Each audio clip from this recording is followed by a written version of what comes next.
আপনাদের মাধ্যমে সরকারকে জানাতে চাই, এই সারা বাংলাদেশের আন্তঃবিশ্ববিদ্যালয়ের মাধ্যমে কর্মকর্তা কর্মচারীদের মাধ্যমে আমরা সরকারকে জানাতে চাই, আমরা সচিব কমিটির কাছে দাবি জানাতে চাই, আমরা শতভাগ মূল বেতন যেন একবারে পাই। আমাদের 2015 সালের যে 3টা টাইম স্কেল কেড়ে নেওয়া হয়েছে, আমরা সেই 3টা টাইম স্কেল আমরা ফেরত চাই। উচ্চতার গ্রেড আমাদের দরকার নাই, আমাদের 3টা টাইম স্কেল আমরা ফেরত চাই। যারা ব্লক পদে চাকরি করে তারা যদি 10 বছর একই পদে চাকরি করে, প্রতি 10 বছর পর পর যেন তাদেরকে উচ্চতার গ্রেড দেওয়া হয়। আমরা 25 বছরে এখন ফুল পেনশন, এটা আমরা চাই না, আমরা চাই 20 বছরে। 20 বছরে যাতে ফুল পেনশন দেওয়া হয়, 20 বছরে যাতে আমরা স্বেচ্ছায় ফুল পেনশন নিয়ে অবসরে যেতে পারি, তাহলে অনেক কর্মসংস্থানের সুযোগ হবে, অনেক বেকার মানুষের চাকরি হবে।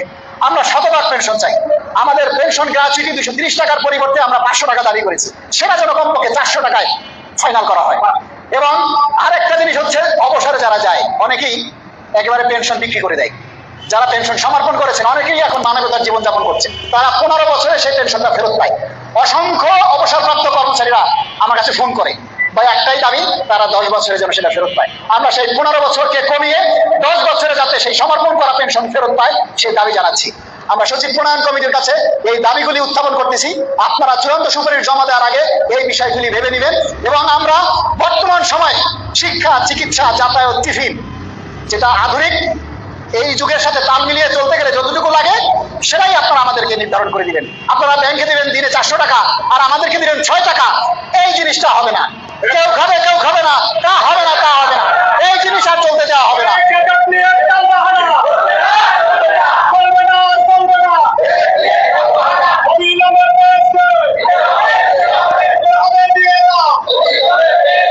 সর্বোপরি আমরা সরকারের কাছে দাবি জানাই, সারা বাংলাদেশের 22 লাখ পরিবার আজকে উদ্বিগ্ন, দ্রব্যমূল্যের ঊর্ধ্বগতির সাথে তারা চলতে পারতেছে না।